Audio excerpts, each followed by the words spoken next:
Alrighty. So it's the May network call of our Microsolidarity network. And I'm pretty excited today to be presenting this topic, which I'm calling urban villaging. I'll get into what that means in a moment.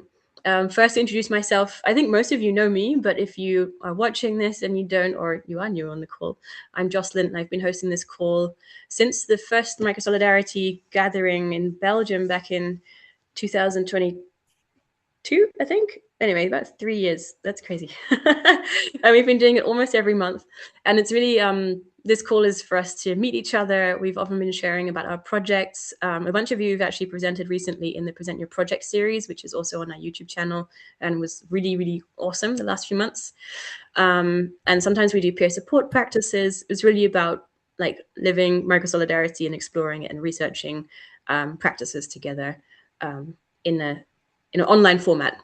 Um, we also meet sometimes in person, which I will be telling you a bit about the Microsolidarity Intensive at the end of this call, which is our in-person gathering training in August, and a co-living week after that. I'll share more details at the end of this call about that. But for now, here we are. And yeah, today is about urban villaging. We're going to start with a bit of a check-in to look at like what is a village, what does it mean, like what are the good parts of village life in your imagination, just to get us warmed up into the theme. And then we're going to be doing a bit of storytelling around our own experiences of what is it like to be like what have been some of the moves or patterns or experiences that have enhanced urban city life for you. And we've got a lot of people here from Berlin. That's where I'm based, and I've had a particular feeling that this social fabric in Berlin is starting to come together in quite a rich way, and I don't think it's a coincidence. So I've invited a lot of people from this city, but there's also people from other cities coming in, which is great because it means we can like compare and contrast, like are there patterns across any city that help us to feel a sense of peer support, friendship, network, and what's different between different cities. We'll be harvesting our stories in the main group, and then we'll have probably another breakout group where we look at like what ideas have popped up.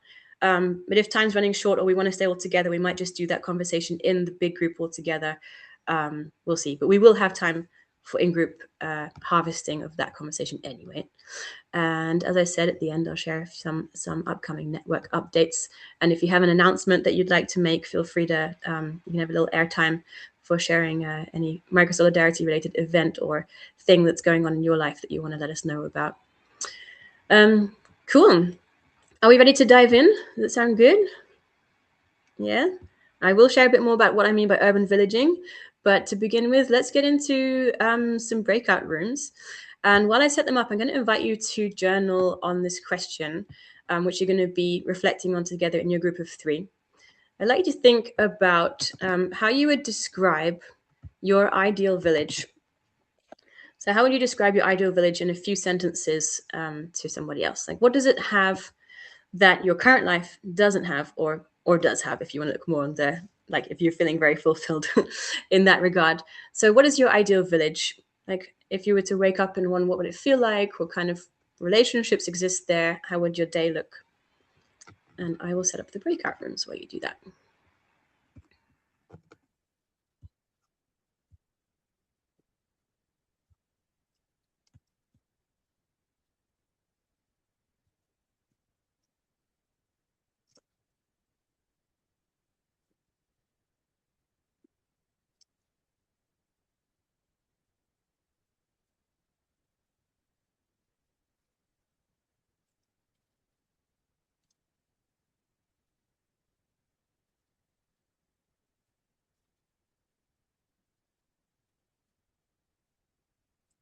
Okay. Going to be in groups of 3. And you'll have 9 minutes for all of you to share. And so see if you can make sure that everyone gets a turn to share. And there's a few new people just arriving. So for you guys who just arrived, we're on the question of, we're going to start a breakout room on the question of describing your ideal village in a few sentences. What does that village have that your current life doesn't or does have? You can choose which side of that coin you want to answer. And okay, any questions before I open the rooms? Feel free to unmute yourself to just speak into the space. No? Okay, then let's have a little conversation about that.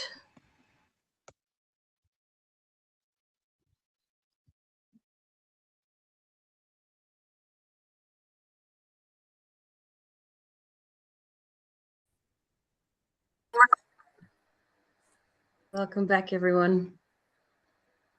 So I'd love to hear a few, just like even words or phrases that came up from your triads. Like we're not going to debrief right now, but just to get a little bit of a feeling together, like what surfaced. Feel free to unmute yourself and just pop a word into the space, or if you prefer to write something in the chat, that's also welcome. What words or phrases stood out to you from your groups? Interdependence was a theme in ours, and also nature. Mm-hmm. Seems Victor's group also. You were interdependence, sustainability, nature. Oh, you must have been in the same group, huh? That's a coincidence. Thanks, Nikki. Friends and shared resources and shared rituals. Mm-hmm. Nice. Anyone else? I just wish to experience that. For me, to talk about our ideal villages also brings me closer to an embodied feeling of what that village is like, because as I see the correspondences, yeah, and the group flow. Beautiful. Thanks, Yang. Yeah. Was there one particular aspect that you felt drawn closer to through sharing about it? Mostly also nature. Yeah. Mm-hmm.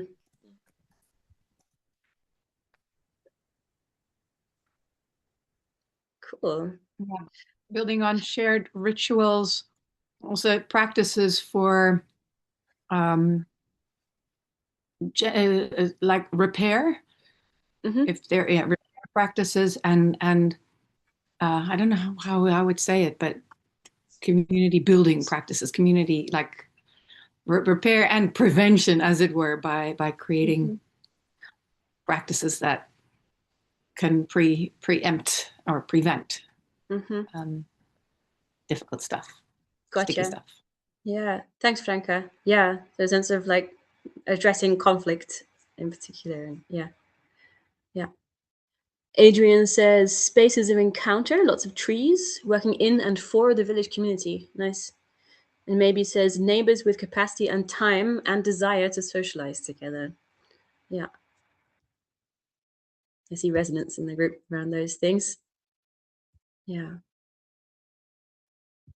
For me too, I wasn't in the group, but I was also, I think something you said, Franca, around like investing in long-term relationships, which means you have to be able to work through conflict as well, because it's probably going to come up. And yeah, like tending to relationships on a deeper level. And no cars, says Alex. Yeah.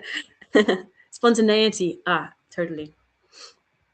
Victor says enough intimacy and enough relationships to be able to just show up and participate in generative ways. I like reading these. Something in me is like, oh, that would be the good life. Yeah, which is kind of what I'm getting at. Like that, I think there is a tendency where we could just, what's the word, idealize village life, thinking it's all beautiful and perfect, and the loss that we have from the disruption of the village. But there are, of course, difficulties in living in the village, which is because of that. Like you're going to be living with those people probably for a long time, and you need to really, or you see them regularly. It's not got the same degree of the possibility of escaping or leaving a relationship and not seeing that person again. You've got to confront relationships really well, so it makes people invest in the relationships that are there, and that's sometimes difficult. And village life also comes with difficulties. For example, I hear often people saying, "Oh, it's hard to step out of the box that people see me in, because they just known me like that since I was born, and then it's hard to create a new identity." So cities have many opportunities in that way for us to reinvent ourselves over and over again, maybe we even just need to move to a different district, and it's almost like we can set up a whole new life for ourselves.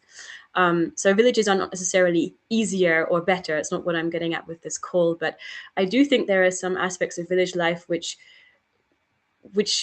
make us feel nostalgic for them. And I'm glad that that check-in sort of brought a few of those things to the surface. And I think they're valuable things or elements to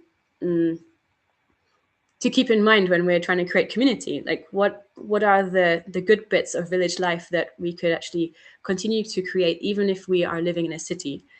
And I live in Berlin myself, huge city, and so many people. It's extremely diverse and colorful. And yet I think, like with any city at this moment in time, you'd easily find evidence of the loneliness crisis here as well, of individualism being quite a strong aspect of how people live their lives, and anonymity being something that can at sometimes feel freeing, but also at other times feeling like a sort of a heaviness around us. And yet, having lived here for, I think I've been here almost 5 years, which I've always moved every 2 years or so in my life, so it's quite a long time for me.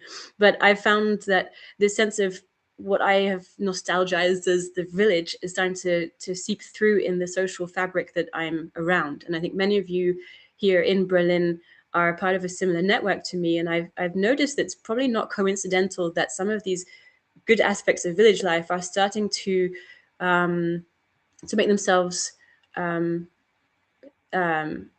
or felt, at least by myself, and I've heard it from a few other friends around. So I thought, what a great topic, and I feel like it's a hot topic in other cities as well. Like there's the whole movement around fractal, and I know that's also popped up in other cities now, like the Fractal London, and it's a kind of trend, or not really a trend, maybe it is a trend, that of people realizing I could try and escape to the countryside, but there's also a sort of isolationism of that. So how do I create like a rich social fabric for myself in the city? And how do we create meaningful relationships in the city as well, and address that loneliness crisis without having to leave? And I find that pretty cool. So I wanted to invite a bunch of you here and to have that conversation about how are we actually doing that? I think the thing that tipped me over the edge into deciding to do this call was also I read Priya Rose's blog on how to live close to your friends. And it's just such a fantastic read. I'm going to put that in the links here in the chat box. Priya and her partner Andrew set up Fractal, or two of the founders. And she wrote a great blog about how she and her friends have managed to live, I think 22 of them started to live close together in the city. And it made me realize, oh, that's actually kind of happening here as well. There's a bunch of friends starting to move within 15 minutes walk of me, including Ananta, who's here on the call, which is really cool. Yeah, so I thought let's chat. And so I thought we could start with some storytelling around our own experiences, and we'll do that in smaller groups. And then we can come out back to the main group and see what kind of themes and patterns have occurred, have we noticed. Microsolidarity is a lot about looking for the universal patterns that are sort of scaffolding for belonging or scaffolding for collaboration and meaningful work together. So what are the patterns? Is it just coincidence, or have we actually made some specific moves? Are there people who have done specific things that have melded the community together in your city? If you don't feel like that's your reality, like you haven't got that sense of, oh, in my city, there's this village feeling coming together, not to worry. And if you don't have the experience in your current city, you can reflect in the breakout on maybe there's been an experience somewhere else, or even on your travels where you felt that someone did something that brought a feeling of community together for you in a city, ideally. So we're going to have another moment to journal before we dive into the breakout room together. So I'm going to post the question in the chat here for you to journal on already. Let me see if I can.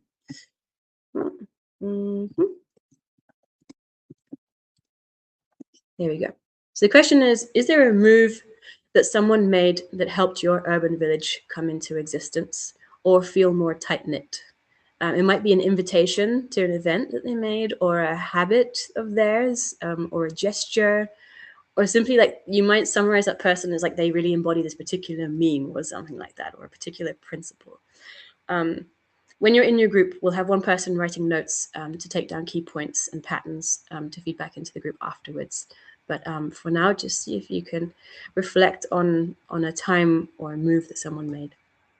And then in the meantime, I'm going to put you into groups based on where you're living. So if you haven't put where you're living in your name, it would be great if you could add that now, or if you couldn't manage that, just write it in the chat so I know. See you, Catalina.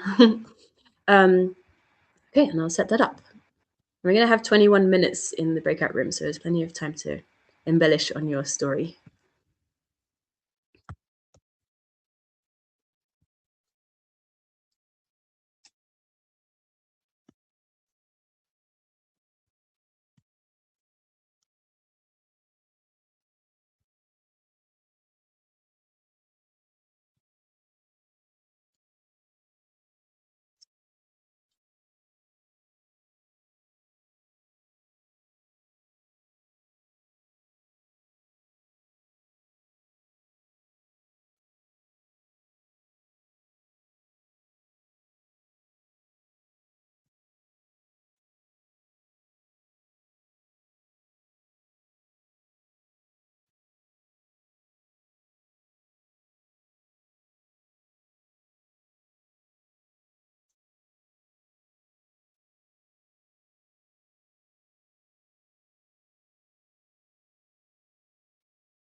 Okay, I'm almost done. So wrap up your final thoughts there. Let's see. Oh, yes, 2. And I will send a notification every 7 minutes so you know there's about a third of the time gone, 2/3 of the time gone, in case you want to split the time equally. But also feel free, if your conversation just flows a bit more organically, feel free to shift the timing more organically if you like.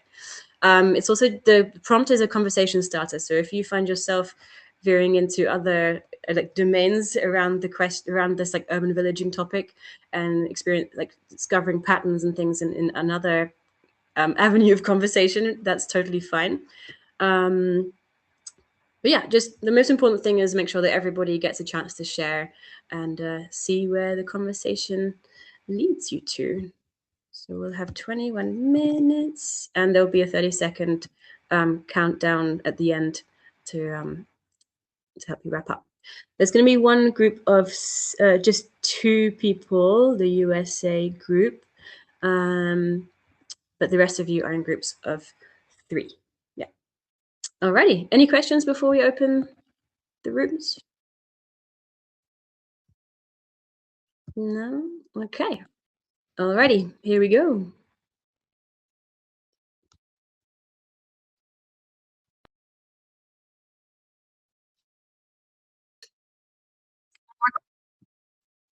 Welcome back, friends.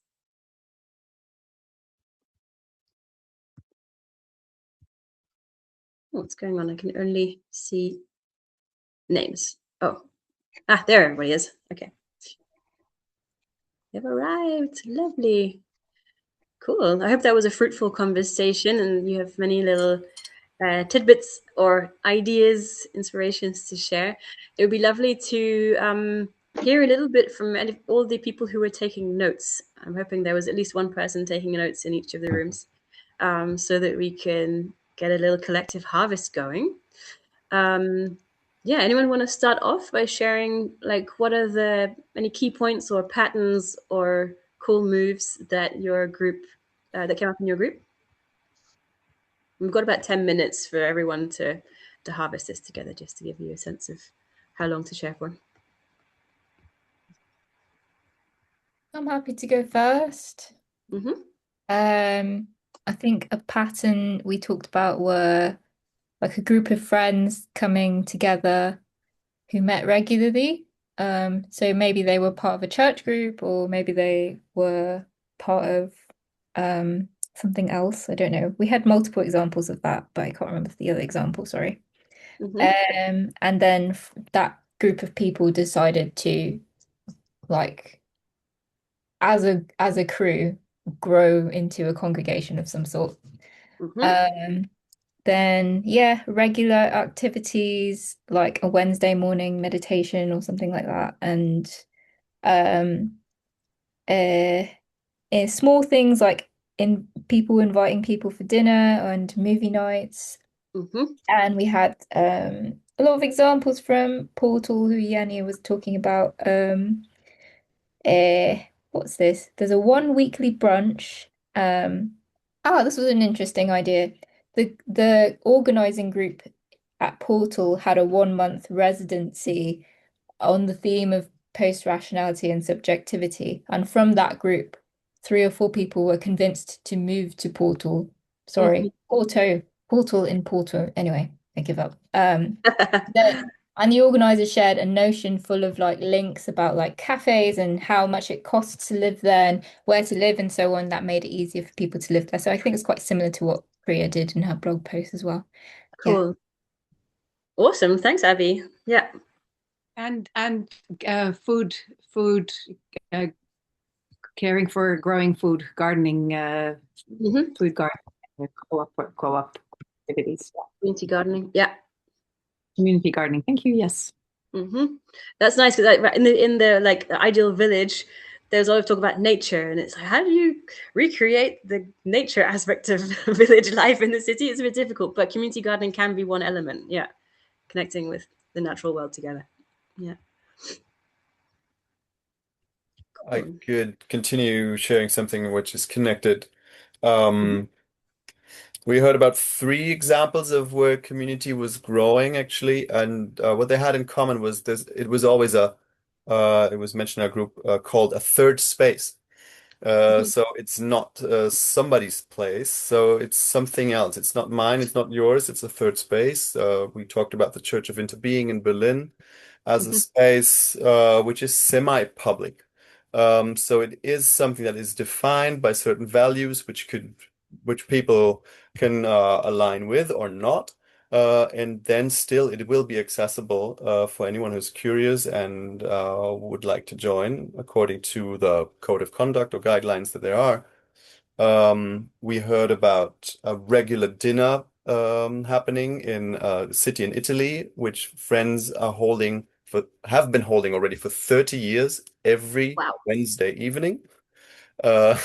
In the kitchen of the hotel of the grandparents of one of the people. So it's also some kind of third space, a bit more familiar, but than the church, I guess. And then we heard about another place, which was a theater project in Berlin, which had regular themed theater nights, spontaneous improvisation theater nights every Sunday for a couple of ongoing years. And so all of these have a certain continuity aspect. They're happening regularly, and they're creating habits.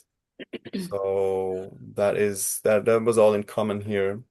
And an interesting point also was, and please feel free to add on this, my dear group, was the theater project I mentioned had a critical point where it grew too big and could not contain a community anymore because it was not clearly defined of who would be in and who would be out. So that was also a point worth mentioning, I think. Yes, so far so good, I think. Yeah. Thanks, Adrian. Yeah, maybe the aspect of defining a boundary is saying this is our small group. Like, to keep the scale small and intimate is also an important aspect or a helpful move. Yeah. Thank you. Sounds rich. How about another group? I can chair for our group. Mhm. So our group was Berlin people, and so actually one of the things that was spontaneity, which springs from living close to your friends, which feels a bit ironic because I think in Berlin it's maybe particularly hard to choose where you live, but that's one of the things. And then relatedly, another was making your friend's home your home, which I think adds a sense of like increasing intimacy with the whole city, just making the whole of the city feel like your village, feel like your home. Um, Another was what I call co-worming. It's like co-working, but you're not necessarily working. Basically using all the gray time, as Jocelyn called it, where you're maybe like lying on your couch, just doing some kind of task or reading, but you ask a friend to do it at their place. And if you make this a regular habit, it's sort of like it lowers the barrier for like socialization a lot because you don't necessarily have to have a lot of time, or you can do other things but still be together. Mm. Mhm. And yeah, in line with the consistency theme, Nikki called it planting your flag, where, the consistency can like often just depend on like one person just making the choice to show up, be like, hey, I'm going to do this thing every single week, rain or shine, you're all invited. And that one person planting their flag has the power to like just draw a lot of energy, even if the person had put it to a vote, like, hey, does everyone want to do this thing? It wouldn't necessarily happen.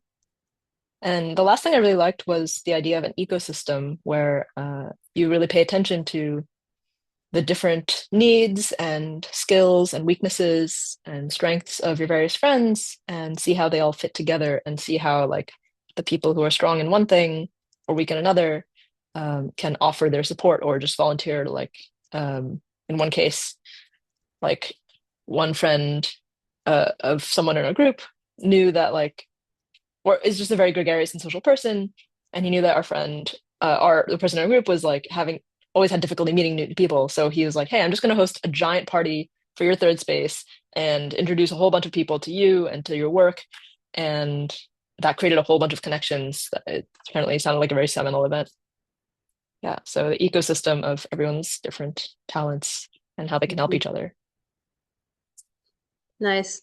It sounds like what I'm getting is in some ways there's consistency of like just doing things regularly and creating a common space. And sometimes there's just like a singular event which can have a lot of power to have ripple effects. There's like different types of moves. When you said that, maybe I was remembering how after the second the Berlin Micro Solidarity Summer Camp, Rich was in town and he just invited all the people who he knew, including all the summer camp people, to come to the Berlin Life Itself hub, and we had a party. And I think I met like half of the friends who I know now. I'm like, oh wait, we met back there. I think even some of you on this call, and it can be so powerful, even if someone doesn't live in that city, but they just have they're like an attractor that they create one event that then allows everyone to meet and the network to sort of fuse a bit together. Yeah. Yanni, you put your hand up. I wonder if you want to say something. Yeah, just one comment from what maybe shared about making your friend's home your home, which is something we've really done here because we've all given each other keys. Where's here, Yanni? Sorry? Where's here? Just for us to know? In Porto. In Porto, we've given each other keys. So this, it's kind of it feels very like I'm in a sitcom because I'm just hanging out in my living room and then someone walks in and it's very fun, very lovely. I love that. You can ask your friends to, check on your stuff as well and do things at your house if you're not there. So it's a very, very easy move if you trust friends to. Yeah, I love that. I just gave Ananta our key as well. That was a very sweet little move. Yeah, it makes a big difference when it's sort of like mi casa is tu casa, like really meaning it through actions. Yeah, that's what I'm hearing. In our group, Guy was sharing an interesting thing that somebody in his neighborhood was doing. She said to him, I have a rule, and in between 8 a.m. and 8 p.m., anybody can just come and knock on my door, or kind of inviting spontaneity as well. And part of our conversation was also about being comfortable enough to say no to each other without being worried that that will kind of end the relationship. Because if you invite spontaneity, that can also be a bit of a trap. Oh, maybe I'm like really not feeling like seeing someone right now. But if I'm scared to say no because maybe next time I feel like it, then yeah, it can be difficult. So developing enough familiarity to be comfortable saying yes and saying no to each other. Nice. Thanks, Ilya. And it's funny is, yeah, Ignatius also asked pretty much the same thing. What if you don't want to be bothered at all times with spontaneity? Yeah. Yeah, for that, I think when we did the move of sharing the keys, there was a lot of spontaneity suddenly, and then we reached a kind of an equilibrium after a while where things settled. So we haven't actually had the problem where, you know, anyone was annoyed by that. Cool. Were there any other groups that haven't shared yet?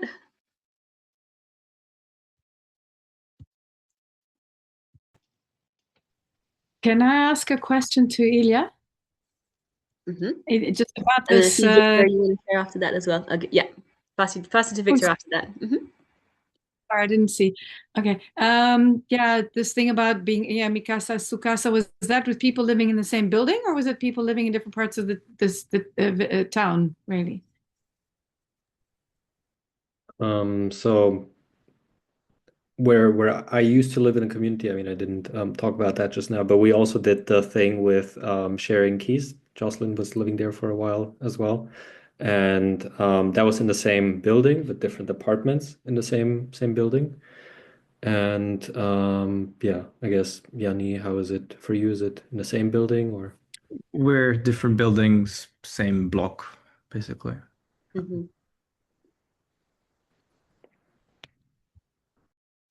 Victor, do you want to share? Just a fair amount of I don't know, consistency with the patterns that have been shared so far. What stuck out for me was like, you know, it can be as simple as like, I'm gonna be here every at 7 o'clock every day having coffee, and then like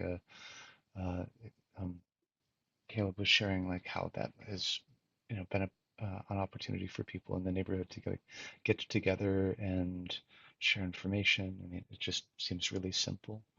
The recurring dinner came up. Like I appreciated how the neighborhood had a farmer's market, you know, and a kind of a thriving third space for people to really get to see, you know, the same folks. Much of like my relationship with this topic is kind of almost imaginary, so I don't feel like I have the kind of social conditions that I want. So I've been taking in a lot. It's been good to hear from everyone. Cool. Thanks, Victor. Well, given what you just said might be a little launch pad for the next phase, which is if we don't have what we want, or what could you do based on what we've heard so far? Are there new ideas coming up in your mind of, I could do this, or our collective could do that?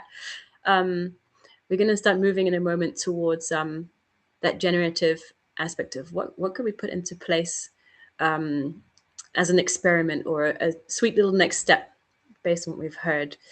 So I'm going to be shuffling us into new groups of 3, might be a couple of groups of 1 group of 4, to reflect on a habit or experiment that you might want to try or invite others into. Put that into the chat here. And as I've written, it could be a personal intention or a collective idea. You know, as I'm saying this, I'm sort of wondering, like, should we stay in the whole group? Do we want to keep bouncing ideas around? It'd be good to get a bit of a sense from what you guys think. How many people would prefer to stay in the group and keep jamming together as a whole group? Just by, if you could raise your hand. And okay. Yeah, okay, I'm not sensing so much resonance, so I'm actually going to put us in small groups and then we'll come and harvest back later. Cool, that's very helpful. Alrighty, then let's take 9 minutes. So it's just quick, and see if you can make sure everyone gets a chance to share, and we'll come back again after that.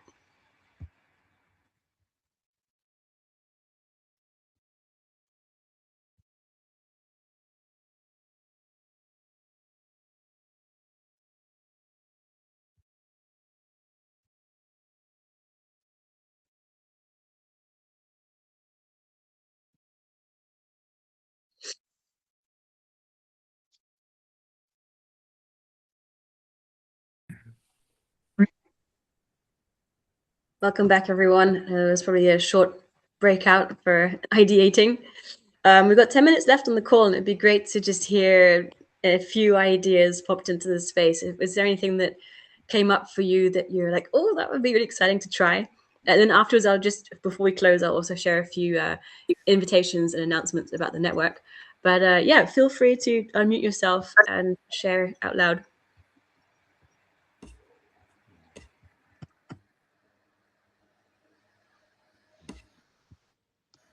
Anyone got some ideas they want to share? Yeah. Should I go? Yeah, go ahead.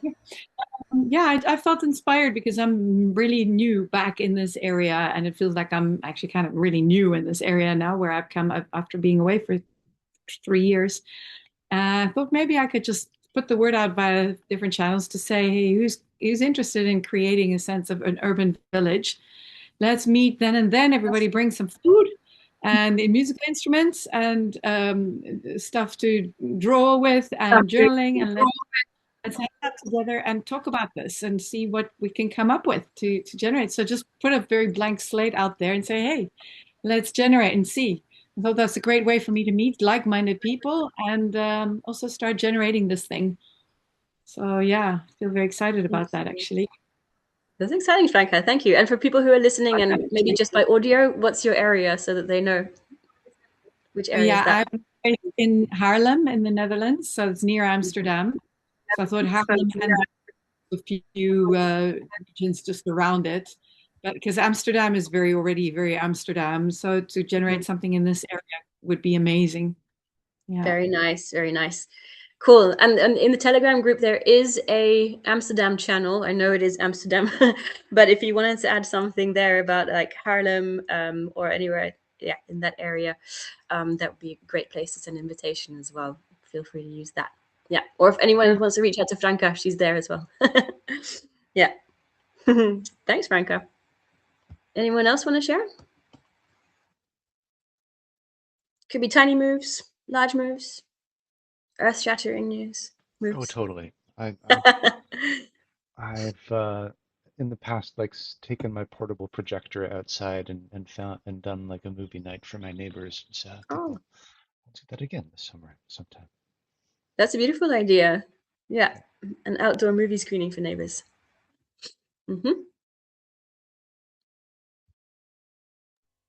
For me, it's not so much insight and more like motivation. It's like, right, I need to look for a place that's close to my friends. And like, right, I wanted to do like a dinner thing with a friend. We've been talking about it for a while. I should make that actually happen. So like, nice. That kind of thing. Yeah. Beautiful. Yeah, it's just a matter of doing it. Very nice. We had a nice conversation in our group about I think we're all quite involved in lots of things and doing and creating a lot. So just talking about finding that balance, and one person saying, maybe rather than creating the next thing, to actually lean into the difficult part of like being there to support a friend and deepen a relationship, or yeah, to tune into the intention of like, why am I actually doing this thing, and do I want to continue it? And then for me to actually participate in someone else's thing, and like support them and elevate them. So yeah, I thought that was a nice conversation. Nice. Thanks, Caleb. Yeah. Yeah, it doesn't have to be with the whole group. It could just be going deep with one person and building a sense of a village by having a best friend or going deeper with someone who needs help. Yeah. Yeah, I was noticing how, in our group, we were to some extent noticing how there are certain things that we're already doing that maybe we want to double down on. And one thing for me was recently I just got like really excited about a certain topic, which was healing attachment wounds. And was just like, oh, I really want to like learn about this more and practice it more. And just invited a bunch of people to kind of join me on that journey. And yeah, feels like a beautiful way to come together and go on a journey together. And I'm excited to see where it goes. And also like, it feels like a good way of building community, of just kind of taking people on the journey that you're on or joining people on their journey. Beautiful. I love that. Just choosing a topic and going deeper. Yeah. Thank you for sharing, Guy. Sweet. Any more burning shares that are popping before we wrap up? I just want to directly express my appreciation to the Church of Interbeing, because I saw Guy and Alex here, and yeah, very good to connect with you on both channels. Yeah. Awesome. Yeah, Church of Interbeing is a fantastic third space in Berlin where a lot of people make friends. Yeah. Thank you. Yeah. Thanks for sharing that, Yang. For me, what I Yes. have another little thing to share, maybe. Go ahead. And Richard as well, I see. Oh, sorry. Yeah. That's all right. You go first, Adrian, then. Yeah. I started to make some informal agreements with some friends that are about, we are actually at each other's disposition of mutual support. So we made some agreements like, hey, if I need support, I can dial in with you. I can dial up, actually, like be like, hey, is there anyone there for this? And also that if they are available, actually they could dial down and say like, hey, is there anyone here in this crew that needs support? I've got capacities, I've got a moment to listen, or so these mutual agreements that help me a lot. It's a small group of friends I'm doing this with, because it's very private and intimate. But I feel it's very powerful. Absolutely.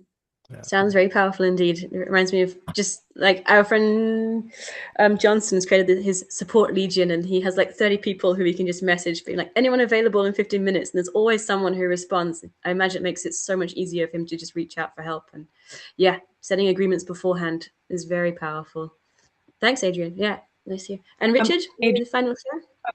Can I ask something, just a qualifying question for Adrian for a second still, before we move on?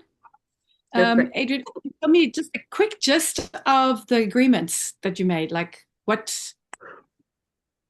Oh, they're different from person to person. But for the most tight group that we have, it's basically we're reaching out. We can always reach out to each other and asking, are you available? I need support. And we can say no if we're not. And that's the crucial part, I think. There's no rejection in this. That doesn't mean that you reject someone's call. Yeah. Thanks, Adrian. Thank you. See, Yanni, you've got your hand up, and Richard also wanted to share something. I know I was going to stop after Richard, so what I'm going to do is, Richard, you share, and then I'm going to share a few announcements just before people have to drop off, and then anyone who wants to stay on can share a little bit longer. I'll stay around for another 5-10 minutes. Yeah. So Richard, what was it you wanted to share? Yeah, just briefly remember the importance of weekly gatherings. So I wanted to find meditation sittings or similar stuff to the Church of Interbeing in Rotterdam, where I'm based currently. So yeah, that was a good inspiration. Exciting. Okay, cool. Thank you for sharing that. Okay, let's hit Rotterdam next for the Church of Interbeing. Beautiful. Expanding. Yeah, that's fantastic. Cool. Well, if I want to share a few updates about the network before we wrap up the call, just 1 minute to go. And because there are there's some really great opportunities coming up for continuing to share experiences and learn together in this vein of micro-solidarity, building social fabric. And one of them is one of the main in-person events that the network hosts is usually it's a summer camp, but this time we're calling it an intensive because last year it went really well, but we realized it is actually more of a training that it's evolving into. So from the 11th to the 15th of August in Casa Tilo, just outside Barcelona, we're going to have the Micro-Solidarity Intensive, and it's 3 full days plus 2 half days, bookended, of learning how to develop your hosting capacity. So if you have a wish to develop your capacity, you want an intro to micro-solidarity, or you're already practicing it and you want to stretch your growth edge and try something new in a safe-to-fail environment, that's going to be a really fun and exciting few days. I will be there, also Nikki and our little baby Shani, and I know a few of you already said you want to be there. I'll be hosting it with Nati and Andre, and Miriam will also be supporting us. Rich will, of course, also be there since he lives at Casa Tilo too.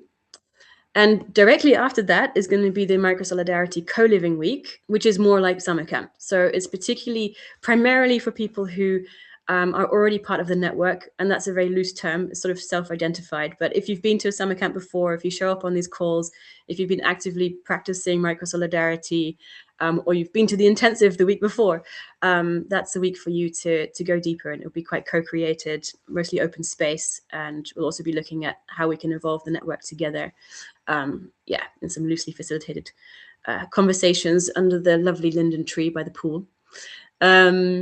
And then there's going to be this network call continues every month. So if you can't join us in person, keep joining us online. The next one, Rich is going to be interviewing Caleb, who's been here, talking about Community Village, which is a community of meditation practitioners in San Francisco.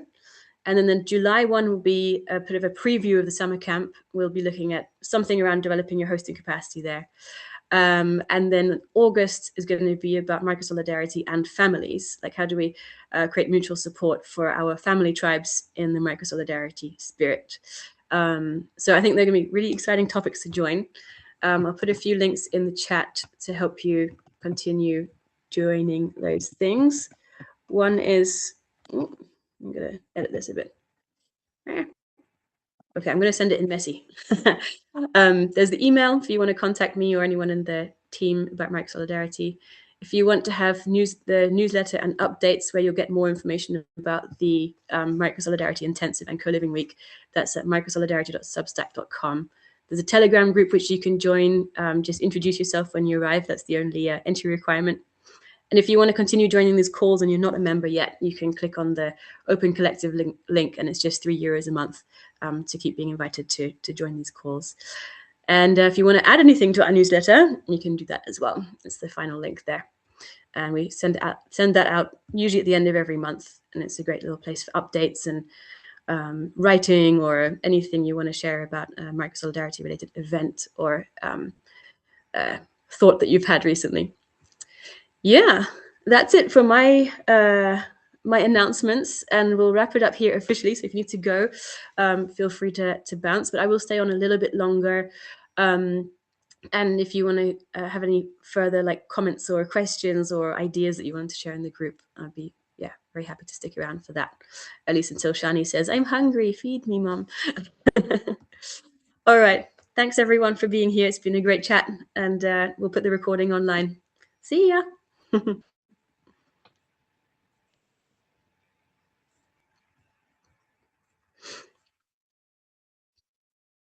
All right.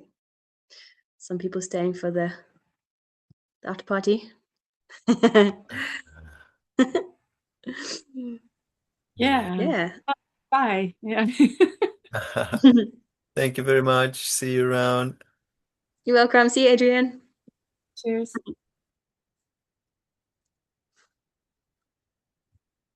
The slow fade.